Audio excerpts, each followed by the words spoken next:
Estamos aqui para dar voz ao povo. Em defesa dos cidadãos.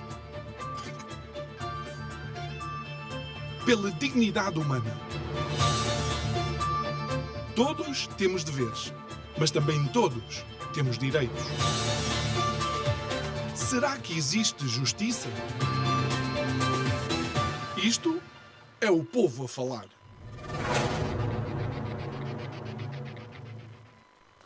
Acessibilidade e inclusão são palavras que de alguma forma entraram no léxico comum do cidadão.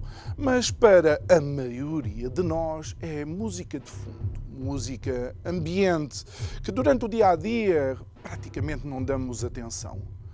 Por outro lado, para cidadãos e famílias portuguesas, é essencial que estas duas palavras sejam mantidas como vaga cimeira, na linha da frente daquilo que são as suas vidas, o seu presente e também o seu futuro. Boa noite. O meu nome é João Nuno Pinto e isto é o Povo a Falar. Estou consigo de segunda a sexta-feira, neste mesmo horário, numa emissão em simultâneo Curiacos TV e Rádio Vida 97.1.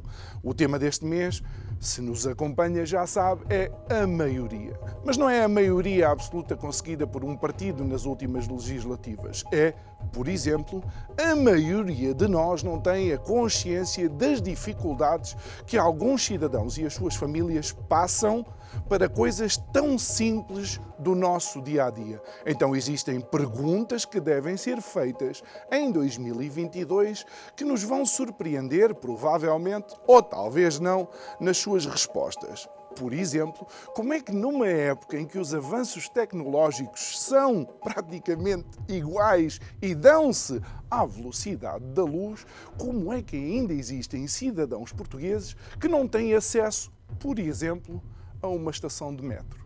Pois, mas falar, fala-se. Mais uma vez, acessibilidade e inclusão. Palavras que estão na boca de muitas pessoas, que entraram no léxico, alguns responsáveis políticos. Mas já faz alguns anos em que eu aprendi que tem que ter cuidado com aqueles que dizem uma coisa, mas as suas ações não correspondem àquilo que falam. Digo eu, que não percebo nada disto.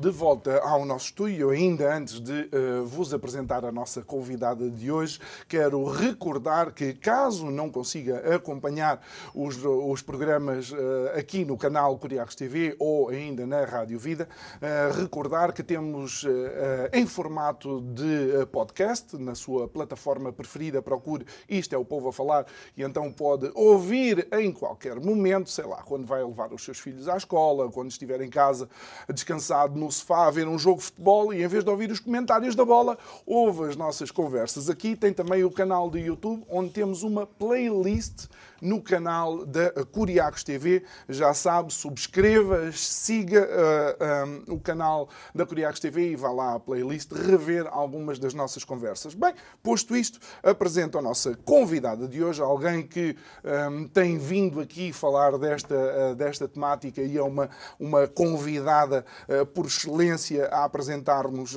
as problemáticas, mas também algumas das soluções propostas até no âmbito da sua atividade. É a doutora Célia Sousa, coordenadora do CRID, que é o Centro de Recursos para a Inclusão Digital da Escola Superior de Educação e Ciências Sociais do Politécnico de Leiria. Já viu, disse isto tudo só com um fôlego.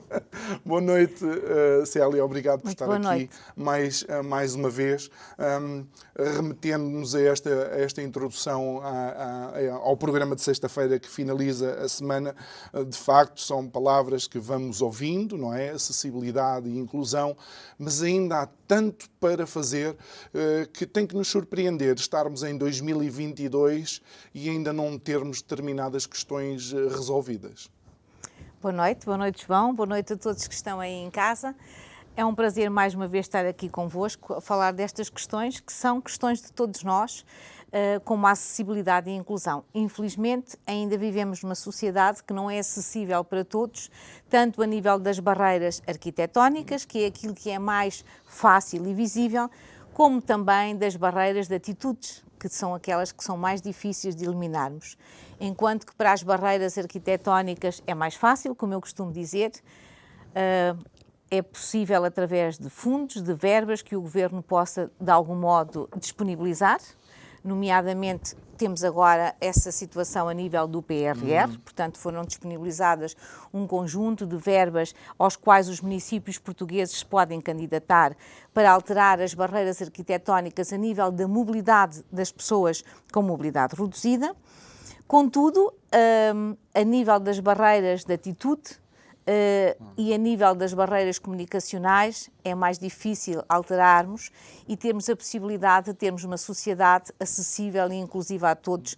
Eu gosto pouco, cada vez menos gosto do termo inclusiva, gosto mais do termo equitativa, porque acho que uma sociedade que se quer para todos e de todos deve proporcionar às pessoas, de acordo com as suas necessidades, meios para que elas possam aceder à informação e aos diferentes espaços. Na verdade, em 2022 não deveria fazer sentido estarmos aqui a falar destas questões, porque temos desde 2006 uma legislação a nível das barreiras arquitetónicas que nos devia permitir termos um país acessível, nomeadamente os espaços públicos, está na legislação.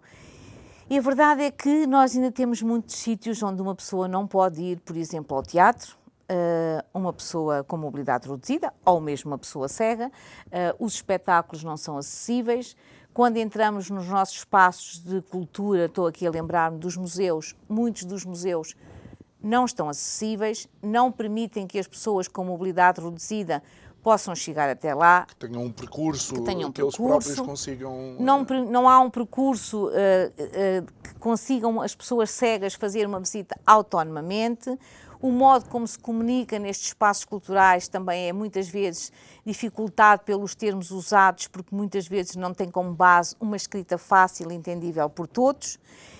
E eu estaria aqui provavelmente toda a noite a enunciar barreiras e pensar que isto não é apenas um problema relacionado com as pessoas com deficiência, porque estou-me aqui a lembrar, por exemplo, que todos nós temos necessidade de assinar uma apólice de seguros e todos nós muitas vezes assinamos aqueles contratos, deixem-me usar um termo que o povo usa, um pouco de cruz, muitas vezes sem lermos. Porquê? Porque estão escritos nos textos tão complicados que ninguém consegue entender e numa letra tão pequena que também ninguém consegue ler.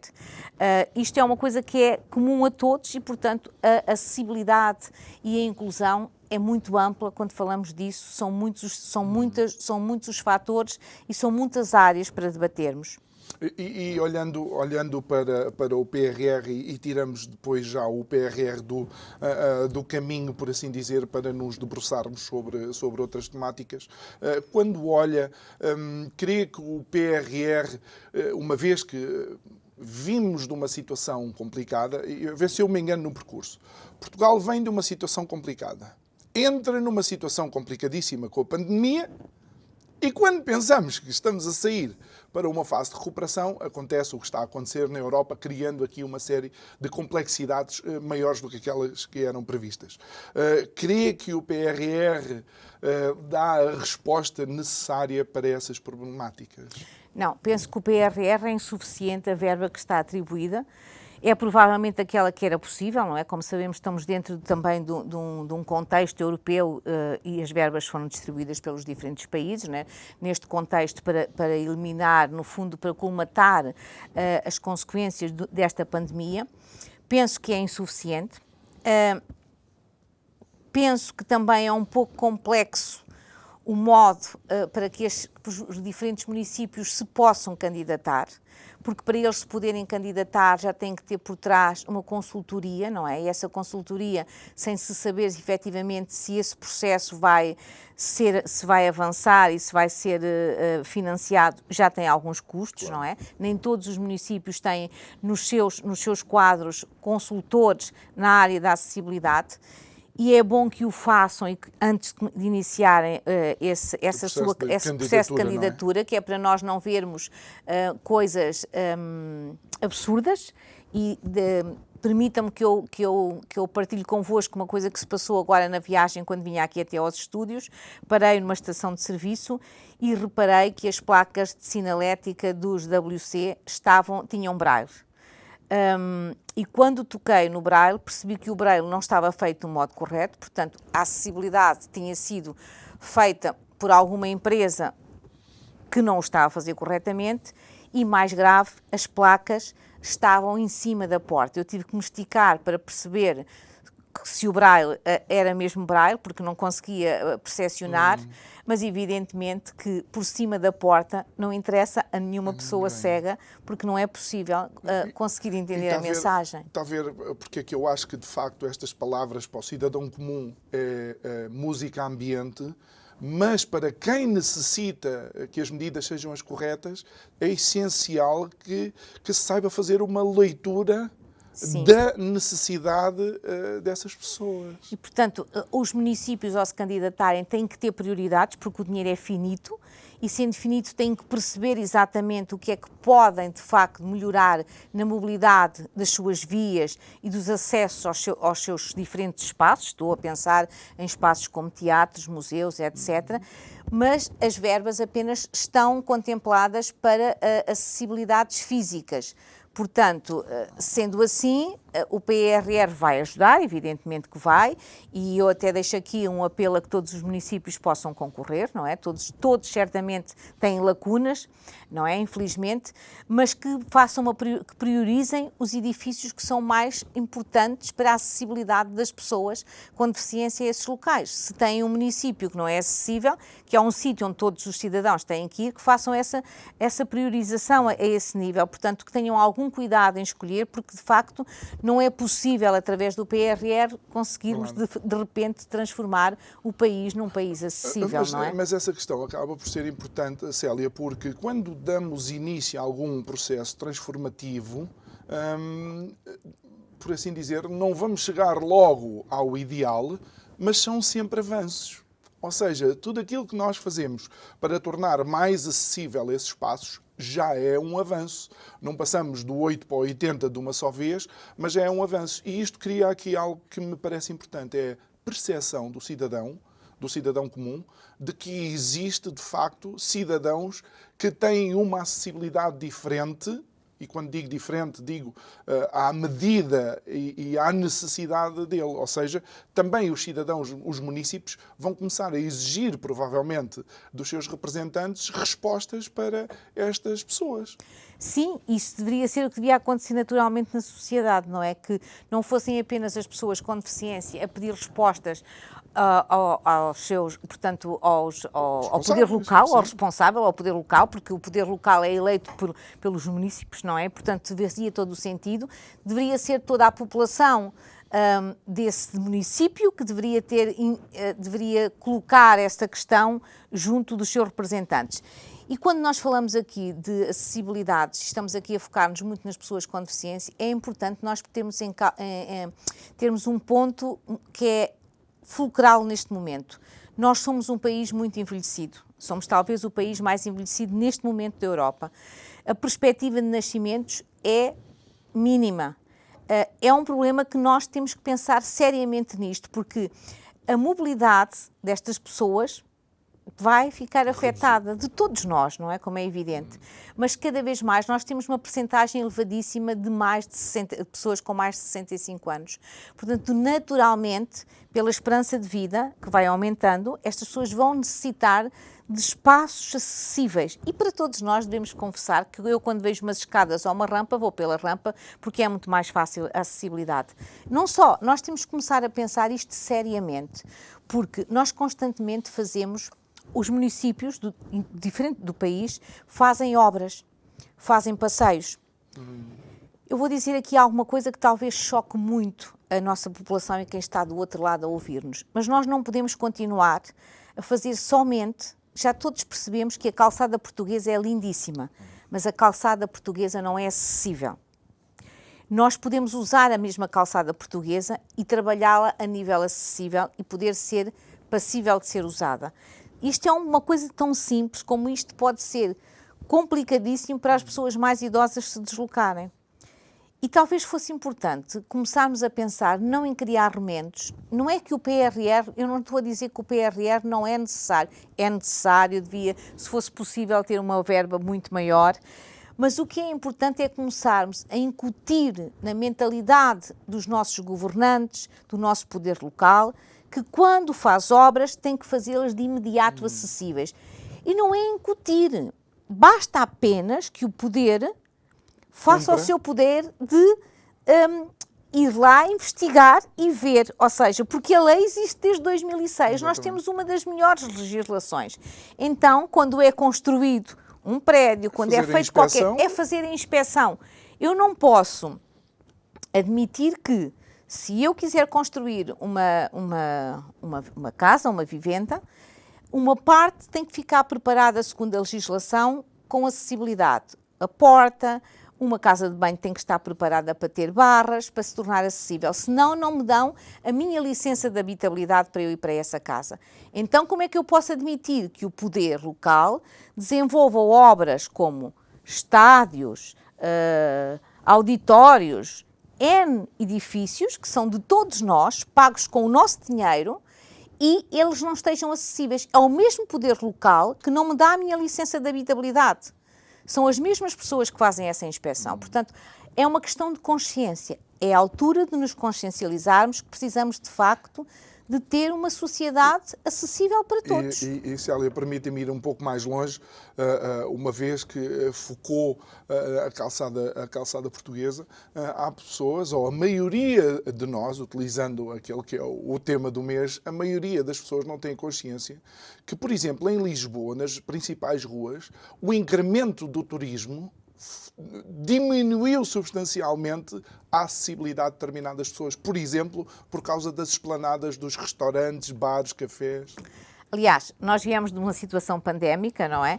E surgiu-nos nesta situação pandémica os restaurantes, os espaços de restauração, tiveram a possibilidade de criar esplanadas, para poderem ter mais pessoas e pelos constrangimentos que criou a pandemia. Eu sempre que via uma esplanada, eu entendo perfeitamente a situação do outro lado dos restaurantes, mas também percebo que a esplanada não pode estar no sítio onde passa uma pessoa em cadeira de rodas, onde passa uma mãe com uma criança com carrinho, onde passa uma pessoa cega.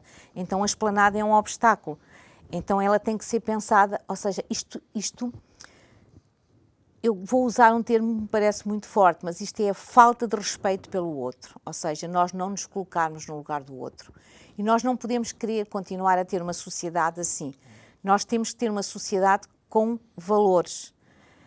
Estamos num momento super crítico na Europa, no mundo, e se continuarmos nesta escalada de não respeitarmos o outro, a sociedade não vai mudar, pelo contrário, vai se tornar uma sociedade muito menos tolerante. E Célia, mas aquilo que a Célia pede é algo que de alguma forma tem sido difícil em Portugal, que são as famosas mudanças estruturais. Mudança estrutural significa uma mudança tal que nós sabemos que durante um largo período de tempo essa mudança vai ser benéfica para a sociedade, até o paradigma social ou económico mudar e então ser necessário encontrar outro caminho. O problema é que me parece que todas as mudanças são feitas em períodos legislativos, são feitas a pensar, eu não sei, talvez esteja a exagerar, mas é a consciência que eu tenho. Não, eu acho que não está a exagerar. Eu acho que um dos grandes problemas que nós temos na nossa sociedade portuguesa é que nós vivemos por períodos de 4 anos, por legislações de 4 anos. Temos que o viver, como é evidente, faz parte da nossa Constituição, mas temos que aprender a ter uma política. Nós somos um país que tem muitas dificuldades económicas, nem vale a pena estarmos aqui a falar disso, todos nós temos conhecimento disso. Então, sendo um país que tem algumas dificuldades, deve rentabilizar o seu recurso, certo? Um dos nossos maiores recursos é o turismo. Nós somos um país pequeno, mas muito singular, com imensas experiências que podemos proporcionar. Então, talvez fosse o momento certo para pensarmos que, para nos recuperarmos de todas estas crises, seria super importante pensarmos num turismo acessível, um turismo para todos, não é? Sim, temos dado alguns passos a esse nível. Há preocupação, eu não vou dizer que não, mas tem que haver esse investimento de raiz, ou seja, o investimento não pode ser por 4 anos e a seguir a esses 4 anos mudamos de legislatura, mudamos de cor política, então vamos começar tudo de novo. Há este problema que está enraizado na nossa sociedade, que é, fazemos as coisas por períodos de 4 anos, não fazemos as coisas para deixarmos. Temos que aprender a ter uma política que seja contínua. E é confrangedor, porque se pensarmos nos nossos cidadãos que têm a sua acessibilidade reduzida, isso é que não muda. Essa dificuldade não muda, quando muitas vezes até agrava, por assim dizer. E eles têm que gerir a mudança de legislaturas e, no entanto, aquela dificuldade de alguma forma mantém-se.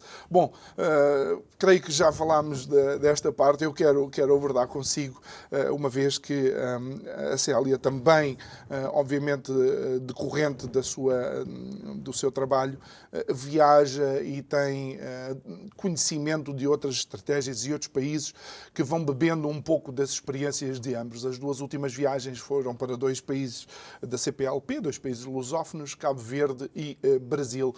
Como é que viu esta problemática lá e como é a conversa e a troca de experiências e como é que funciona a interdisciplinariedade com países que falam em português também?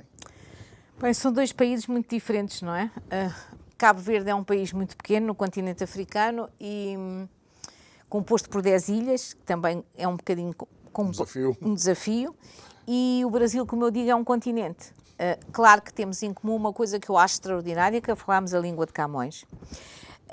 E para além de ser extraordinária, é uma coisa que eu acredito muito, que é os países que falam de expressão portuguesa deveriam unir-se mais. E deviam unir-se mais, aqui estamos a falar especificamente nestas questões da acessibilidade e da inclusão, mas eu, para além disso, sou, como todos sabem, investigadora e professora, não é? Do ensino superior, e como investigadora acho que nós devíamos unir-nos cada vez mais, porque somos muitos no mundo, sim, a falarmos português e fazermos investigação em português. Mostrarmos que em português também se faz boa investigação. E estas viagens decorrem um bocadinho disso. Portanto, o trabalho que eu tenho vindo a desenvolver com Cabo Verde já vem de alguns anos atrás. Eu fui convidada em 2017 pelo governo cabo-verdiano para desenhar toda a legislação para a construção do ensino da educação inclusiva. Esse foi um projeto que foi-se vindo a desenvolver ao longo dos vários anos. E uma sempre dos objetivos que eu achava que o país devia ter era o próprio país ter a sua própria formação, ou seja, serem eles, depois de implementarem a legislação, que está neste momento em curso e que tem sofrido algumas avaliações do modo como está a ser implementada. Portanto, a ideia é percebermos como é que esse desenho desse programa está a ser implementado nas diferentes escolas e nas diferentes ilhas e tendo de fazer sempre uma avaliação para ver o que está mal e avançarmos e fazermos pequenas mudanças. Uma coisa que eu parabenizo o governo cabo-verdiano, de facto, por, antes de implementar a lei, ter feito este projeto piloto e ter-nos dado a oportunidade de perceber o que foi desenhado. Está a correr bem em alguns sítios, mas noutros sítios não está a correr tão bem, então vamos lá redesenhar novamente.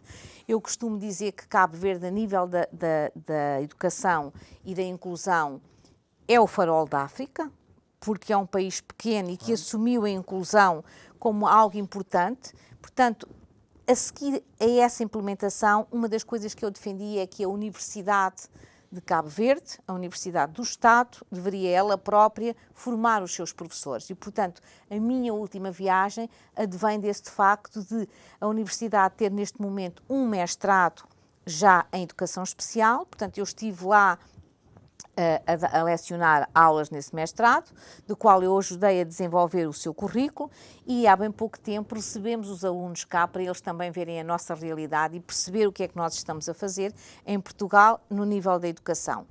Claro que Cabo Verde ainda precisa de caminhar muito quando falamos de barreiras arquitetónicas, são complexas, é preciso trabalhar muito a esse nível, precisa trabalhar muito a nível da inclusão das pessoas com deficiência no mundo do trabalho, é alguma coisa praticamente inexistente, e precisa de ter um apoio muito maior a nível da saúde, porque estas famílias não têm esse apoio a esse nível. Quando pensamos no Brasil, é um continente, como eu digo, e sendo um continente, tem áreas onde são extremamente bons, onde nós temos partilhado muito com eles e aprendido, por exemplo, a nível da audiodescrição. Há uma preocupação na sociedade brasileira com a pessoa com deficiência, há uma preocupação a nível da educação, há uma preocupação a nível do acesso à cultura. E o que temos vindo a partilhar, a trabalhar com o Brasil, tem mesmo a ver com o nosso know-how, enquanto Politécnico. Nós no Centro de Cursos para a Inclusão Digital, o nosso know-how, o que nos caracteriza é de facto pensarmos uma comunicação que é acessível para todos desde o início, ou seja, quando eu penso num produto, eu penso logo que ele é acessível e que chega a todos, e portanto isso tem sido o que temos vindo a trabalhar neste momento, nesta última viagem. Eu cheguei há cerca de 2 dias do Brasil. O que fizemos foi mostrar o que estamos a fazer ao Governo. Estive em Brasília com diferentes secretários de Estado, ao Governo do Brasil, o que é que estamos a fazer, e partilhar com eles precisamente esse know-how que temos vindo a desenvolver, contactar com algumas universidades no sentido de virmos no futuro a desenvolver parcerias a nível de mestrados e de doutoramentos com dupla titulação. O que é que isto quer dizer? Que implica que o doutoramento e o mestrado é válido tanto no Brasil como em Portugal. Portanto, com professores dos 2 países, e que vai permitir, de facto, que haja uma dupla titulação e que a pessoa tenha um diploma válido nos 2 países. É esse trabalho que temos vindo a desenvolver. E realmente, quando nós falamos neste tipo de temáticas, de alguma forma, a comunicação é essencial. Aliás, eu creio que, posso estar a dizer isto, sendo apresentador do programa, eu creio que a comunicação é essencial em todas as áreas. E creio que é aqui onde existe, de facto, um grande desafio. Muitas vezes a comunicação e para as tutelas é uma comunicação que tem que identificar o problema do cidadão e tentar, junto da tutela, resolver esse problema, mas também é verdade que, com o passar do tempo, os desafios que se apresentam são novos. Por exemplo, nós temos uma comunidade ucraniana bastante substancial no nosso país e vamos receber, ou já estamos a receber, bastantes famílias e cidadãos a fugir desta situação que está lá a acontecer. A pergunta que se faz é imediatamente esta: a comunicação está preparada para famílias e cidadãos, neste caso ainda ucranianos, que tenham essas dificuldades e que necessitem desse apoio? Não. É algo que nós temos que pensar, Claro que neste momento vivemos este momento muito tenso na Europa, não é? Todos sabemos que não sabemos bem o futuro da Europa, é verdade, neste momento, que advém de uma falta de comunicação, não é? Também. Falta de diálogo, incapacidade, né? A incapacidade de conseguir... De evitar um conflito armado é uma coisa que me deixa... Sim, eu não gostaria de falar muito sobre isso, mas na verdade não pensava que em 2022 estivesse a presenciar uma guerra na Europa, e acho que consigo ter tenho alguma dificuldade em falar sobre o assunto, até porque na minha infância passei por uma descolonização, uma guerra colonial, e portanto tenho alguma dificuldade em falar sobre esse assunto, e tenho também alguma dificuldade em entender, desculpem-me quem esteja do outro lado, mas eu não consigo deixar de falar sobre isto, eu tenho alguma dificuldade em entender esta incapacidade de nós, enquanto europeus, dos governantes dos outros países, de pararem esta situação. Nós todos os dias assistimos, eu ontem assistia num canal de televisão a imagens de crianças a fugirem e ao mesmo tempo assistia que os governantes na cimeira onde estão, dos diferentes países, estavam a ter um jantar em homenagem à Ucrânia.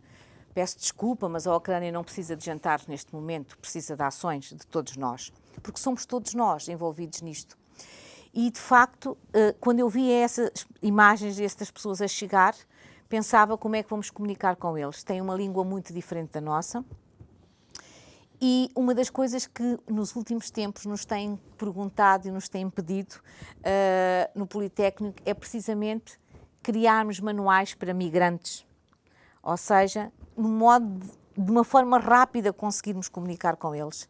Como é que chegamos a estas pessoas de modo a que todos possam conseguir entender uma mensagem rápida? Porque nós temos agora o problema dos migrantes que vêm da Ucrânia, mas não nos podemos esquecer que nós temos tido sucessivamente a chegar da Síria, por exemplo, etc., portanto, de outros países ao nosso país. E eu penso essencialmente logo nas crianças, não é, que vão para a escola e os professores debatem-se logo com este problema e as famílias. E para isso nós deveríamos ter, de facto, um plano de comunicação. Dir-me-ão, mas podemos traduzir? Sim, podemos, mas não temos um tradutor em todo lado. Poderíamos ter um plano de comunicação que contemplasse aquilo que nós chamamos um código através de pictogramas que ajudasse as pessoas a entender as mensagens. Para quem está do outro lado, lá em casa, possa entender, quando eu estou a falar de pictogramas, eu estou a falar dos simples emojis que nós usamos todos os dias no nosso... que já usámos todos hoje, não é? Todos hoje já mandámos provavelmente um smile, um bate-palmas, alguma coisa, um agradecimento. É verdade, sim. Existe um código pictográfico que é quase universal e que permite que nós possamos criar mensagens rápidas e ao mesmo tempo acompanhá-las da palavra em língua portuguesa, que vai de imediato ajudar e a potencializar, nomeadamente a nível das crianças, essa comunicação de uma forma rápida. É importante que a gente comece a agir de imediato, que comece a pensar como é que vamos chegar a esta população rapidamente. Exatamente. E o outro desafio é que nós não podemos ser seletivos em relação às famílias que vêm. Imagine a família, por exemplo, que tenha alguém com dificuldade de acessibilidade ou com dificuldades cognitivas, e mais uma vez peço desculpa se não é esta a expressão correta, temos que estar preparados, porque não, eu creio que o Governo, esses não, porque não podemos dar respostas, quer dizer. Sim, vão chegar famílias com filhos com deficiência, vão chegar pessoas com deficiência, inevitavelmente, não é? Ontem mesmo eu via um pai que chorava porque tinha ao colo um filho com autismo e que ele não conseguia entender, ou seja, o que ele se pedia só é que lhe permitissem que ele se sentasse com a criança, porque estava muito cansado, estava há muitas horas em pé. Não me lembro exatamente o país neste momento em que estava, mas penso que estava na Roménia, que pedia, e eu lembrei-me quantas famílias vão chegar até nós com crianças e jovens com deficiência, quantas pessoas com deficiência vão chegar até nós, se é que vão chegar, como sabemos, muitas dessas provavelmente não conseguiram fugir a esta guerra, portanto ficaram para trás, se calhar. E nós temos que pensar rapidamente num plano. Eu acredito que nós, sendo um país solidário, vamos provavelmente rapidamente, já estamos a ver uma onda de solidariedade que vai permitir... Célia, deixa-me dizer uma coisa, até porque é importante contextualizar aqui determinados assuntos. Ninguém é totalmente santo, nem ninguém é totalmente mau. Eu recordo-me de reportagens de como é que eram as populações nos antigos países de leste, as populações, nomeadamente a nível da saúde mental, como é que eles eram tratados. Sim. Aquilo eram autênticos, e desculpem a expressão, depósitos, asilos de carne humana. Sim. E que ficavam lá. E também sei que na Ucrânia, em 2022, esta era uma situação que ainda tinha muito que ser resolvida. Ou seja, vamos receber populações que vêm de situações de extremo abandono também.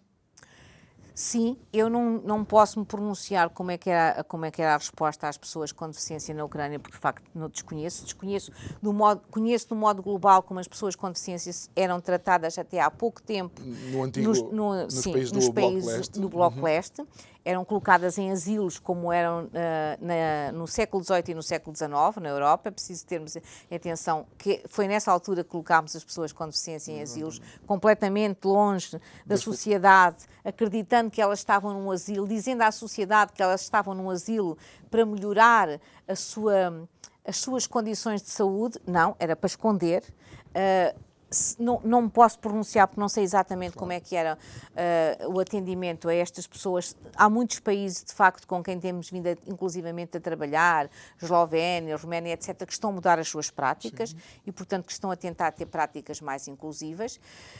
Mas a verdade é que nós temos que pensar rapidamente num modo muito urgente de chegarmos até estas famílias que trazem estes seus filhos com deficiência. Portanto, temos que arranjar um plano para comunicarmos com eles, mas eles vão para a escola, não é? Inevitavelmente, eu via chegar, quem está a sair da Ucrânia são mulheres e crianças. Estas crianças, inevitavelmente, até pela nossa legislação e pelo modo como os vão acolher, portanto, é algo que é extremamente importante. Eu quero acreditar que neste momento haverá alguém no nosso governo que esteja a pensar nesse plano de comunicação. O que eu posso dizer aqui, e sendo uma mulher que acredita em causas, é que acredito que nós, no nosso Politécnico, começámos já a arranjar aqueles bens e fazer campanhas entre os nossos alunos, e nós também, Centro de Recursos para a Inclusão Digital, estaremos disponíveis para que nos solicitarem esse nível de comunicação, desenvolvermos e ajudarmos essas populações. Muito bem, agora só a título para desanuviar, e estamos à conversa com a doutora Célia Sousa, coordenadora do CRID, Centro de Recursos e Inclusão Digital, da Escola Superior de Educação das Ciências Sociais do Politécnico de Leiria, mais uma vez, só com uma respiração.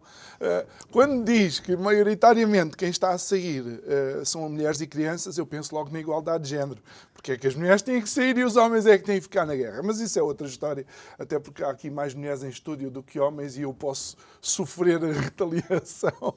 Célia, quando olhamos para a realidade também dos acontecimentos pandémicos e depois da guerra, a questão económica acaba por ser relevante e isto leva-nos para outra área onde ainda há muito para fazer, é a empregabilidade destas pessoas. Sim, estas pessoas são sempre as últimas, não é? Como eu costumo dizer, estão sempre no fim da pirâmide. Apesar do nosso país termos algumas políticas, não é? Temos já algumas políticas já de empregabilidade, temos algumas políticas que permeiam as empresas que recebem pessoas com deficiência. Há ainda, penso eu, primeiro, um grande desconhecimento por parte das entidades empregadoras que estas pessoas são válidas, são úteis e capazes. Muitas das empresas não recorrem ao contrato de pessoas com deficiência porque nem sequer há um desconhecimento total da sociedade de perceber, por exemplo, que uma pessoa cega é muito mais eficaz, por exemplo, num atendimento de telefone ou a fazer um conjunto de tarefas relacionadas, por exemplo, com a informática, porque é muito mais rápida que qualquer um de nós. Primeiro, não usa um ecrã, usa apenas um teclado. Há sigilo profissional, não é? Como sabemos, muitas vezes quando estamos a usar um computador, pode haver sempre a tendência de olharmos para o monitor. É muito mais eficaz. Ou, por exemplo, que uma pessoa surda pode ser muito útil, por exemplo, numa linha de montagem, numa fábrica, onde haja algum ruído, porque não fica incomodada com esse ruído. Estou-me a lembrar de uma fábrica espanhola que tinha imensos problemas numa linha de montagem que tinha muito ruído e que substituiu por pessoas surdas, porque de facto as pessoas conseguiam produzir mais rapidamente e não havia essa queixa. Há um grande estigma ainda sobre as pessoas com deficiência intelectual, achando que elas têm que ser dependentes e que não podem desempenhar uma função. Ora, podem desempenhar diferentes funções, desde estarem num supermercado, trabalharem, terem jardineiros, estarem no atendimento. Aliás, temos inclusivamente alguns espaços já de restauração que têm pessoas com deficiência intelectual a trabalhar e que é um gosto ser atendidos por essas pessoas que são de uma simpatia extrema. Eu acho que essencialmente aqui... E já temos empreendedores também. Já temos empreendedores. O nosso grande enfoque deveria ser mostrar à sociedade e aos empresários que estas pessoas são uma mais-valia. E é interessante, desculpe Célia interromper, é interessante porque em vez de olhar para esse tipo de pessoas como um prémio eventualmente, porque desconto aqui, porque tem benefício fiscal ali, não, olhar para aquele funcionário que tem determinadas competências que vão tornar esta linha mais produtiva. Porque é que, no fundo, aquilo que todo o empresário procura é pessoas que sejam produtivas naquele posto. Sim, mais do que esses apoios são durante algum tempo, não é? São incentivo, com o qual eu concordo. Acho que sim, que deve haver incentivo.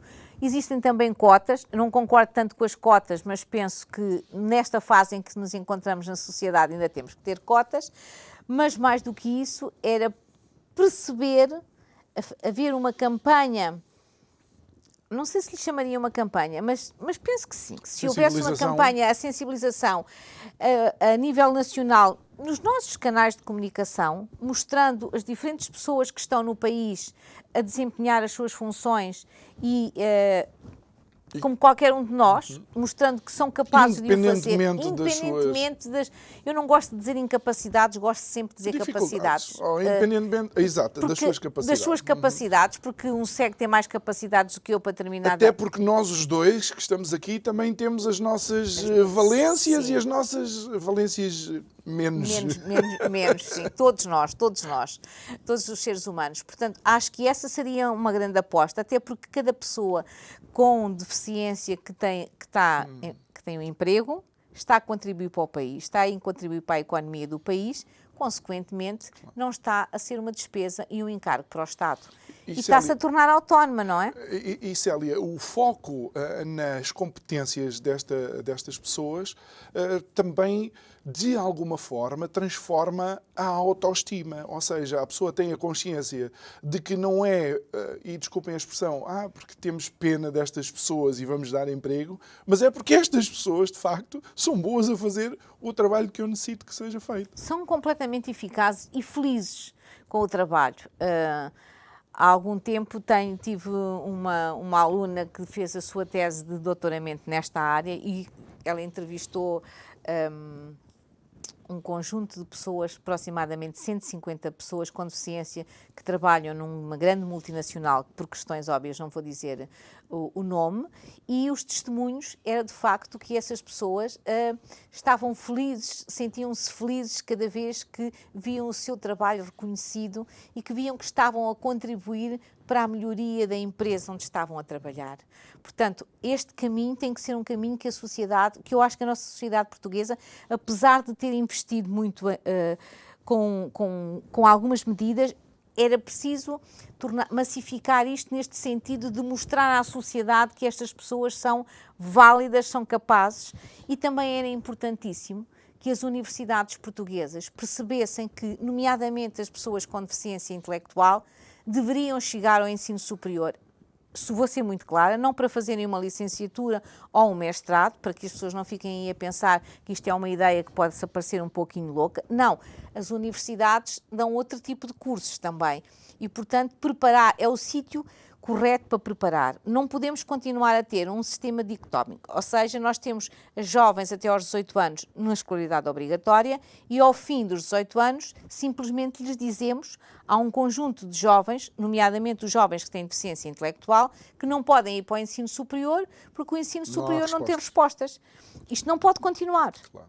Isto tem que acabar. Eles têm todo o direito de ir ao ensino superior, fazer os cursos de acordo com as capacidades e prepará-los para o mundo do emprego. E inclusive, isto é tão importante quanto basta pensar, por exemplo, naquele que é considerado um dos homens mais inteligentes que a humanidade teve, Stephen Hawking, em que viu a sua situação de saúde deteriorar-se com o tempo, infelizmente, e, no entanto, continuou perfeitamente capaz de comunicar as suas ideias e o seu pensamento, e tendo sido, ao longo dos anos, até uma influência, de alguma forma, positiva nestas temáticas. Mas houve alguém que olhou e procurou a resposta tecnológica para a necessidade dele. Sim. Mas hoje em dia as respostas tecnológicas existem para as pessoas com deficiência. Existe uma panóplia de respostas, tecnologias de apoio, como lhe chamamos, que permite que qualquer pessoa, independentemente das suas dificuldades, possa aceder ao computador, desde o olhar, manipulos diferentes, etc. E quando não existe, também temos neste momento uma sociedade muito predisposta a investigar e a arranjar soluções. Penso que temos, se calhar, um problema, apesar de termos um sistema no nosso país que financia as tecnologias de apoio, ele deveria ser um pouquinho mais rápido. O nosso país tem uma legislação que permite que qualquer pessoa que necessite de um produto de apoio possa aceder a ele gratuitamente, até aos 18 anos através do Ministério da Educação e, posteriormente, através da Segurança Social. Contudo, na minha lógica, deveríamos tentar alterar essa legislação que existe, que já tem uns anos, se calhar não ser tudo gratuito. Podem algumas pessoas que estão do outro lado chocar-se um pouco com isto que eu estou a dizer, mas uma sociedade equitativa não significa darmos tudo.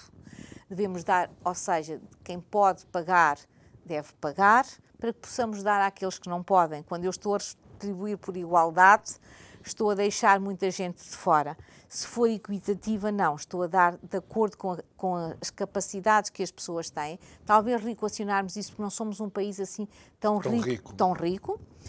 E talvez arranjarmos uma maneira, há muito que se vem debatendo isto, de as respostas serem mais rápidas, mais eficazes, ou seja, quando eu tenho vou começar, por exemplo, quando eu tenho uma criança com uma paralisia cerebral que precisa de um tipo de equipamento específico para aceder ao computador, que eu sei que não vai usar a caneta para aprender a ler e escrever, eu não lhe posso dar esse computador aos 10 anos.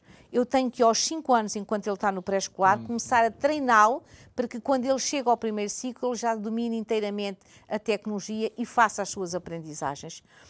E não podemos esperar que vai haver, desculpem o termo que eu vou usar, o milagre. Não vai haver o milagre. Nós, neste momento, temos capacidade perfeitamente de ter um diagnóstico, percebermos qual é o produto de apoio que é necessário para aquela criança, para se desenvolver naturalmente. E por vezes, doutora, e permita-me, e eu tenho o conhecimento de algumas famílias que até têm as condições financeiras, mas não sabem sequer onde é que hão de recorrer para adquirir aquilo que os seus familiares necessitam. Sim, há um desconhecimento também muito grande. Na maior parte das vezes as pessoas recorrem à saúde, não é? Quando nasce uma criança, quando há um problema com deficiência, o primeiro local é a saúde e há um desconhecimento ainda muito grande por parte da saúde. Comunicação. Como ensinar a estas famílias como é que podem, de facto, o percurso e ter direito. Há uma falha de comunicação tremenda a esse nível e a própria saúde tem ainda algumas dificuldades em comunicar com estas famílias e usar uma linguagem que estas famílias também todas possam entender de uma forma clara. Portanto, eu agora vou ser assim um bocado provocador, mas é porque se calhar a saúde achou que aquilo era deles durante muito tempo. Talvez por isso, talvez também porque nós vivemos numa sociedade em que houve uma transformação, não é? Sim, e assim, a saúde sempre teve um peso e terá um peso muito forte para todos nós, não é? Nós todos precisamos da saúde, claro. Mas sempre foi muito endeusada pela sociedade, nomeadamente pela sociedade portuguesa, mas eu depois, quando viajo pelo mundo, percebo que é endeusada por todas as sociedades, não é um problema da sociedade portuguesa. Eu devo confessar que tenho tido experiências muito agradáveis, nomeadamente na região de Leiria, com uma preocupação muito forte por parte dos centros de saúde em arranjarem modos de comunicarem com os seus utentes. Portanto, nós temos hoje um conjunto, os nossos centros de saúde têm um conjunto de flyers, de livros onde explicam o direito do utente, por exemplo, em braille, em pictogramas, em língua gestual. Portanto, está a haver esta... Pois, mas nem todos os politécnicos têm um grid à mão de semear, não é? Sim, é verdade, mas nós estamos ali para fazer para o país. Também é verdade, é verdade. Nós estamos a chegar já aos últimos minutos. Seria importante, mais uma vez, trazer estas questões para a linha da frente, obviamente contextualizado com toda a problemática. Célia, um minuto para as últimas palavras para os nossos telespectadores. Bem, as últimas palavras neste momento, inevitavelmente, têm que ser para a situação que nós atravessamos no mundo, na Europa, que está muito pertinho de nós, está a 4.000 quilómetros de nós, portanto não está assim tão longe. Eu sei que eu não tenho esse poder, mas se as minhas palavras pudessem chegar aos governantes desta Europa, é a altura de nós nos unirmos todos e tentarmos travar uma coisa que nós jamais imaginávamos que íamos viver, não é? Que pudesse acontecer. Célia Sousa, muito obrigado por ter estado connosco, muito obrigado também a si que esteve a acompanhar neste programa de sexta-feira que vai fechar a semana, ou então também que nos acompanhou ao longo de toda esta semana. Resta-me desejar-lhe assim um excelente fim de semana. Já sabe, mais uma vez, desfrute das 48 horas que este fim de semana nos vai dar. Parece que vai chover, mas olha, faz bem porque precisamos de água. Um bom fim de semana. Não se esqueça, segunda-feira estamos de volta. Obrigado, boa noite.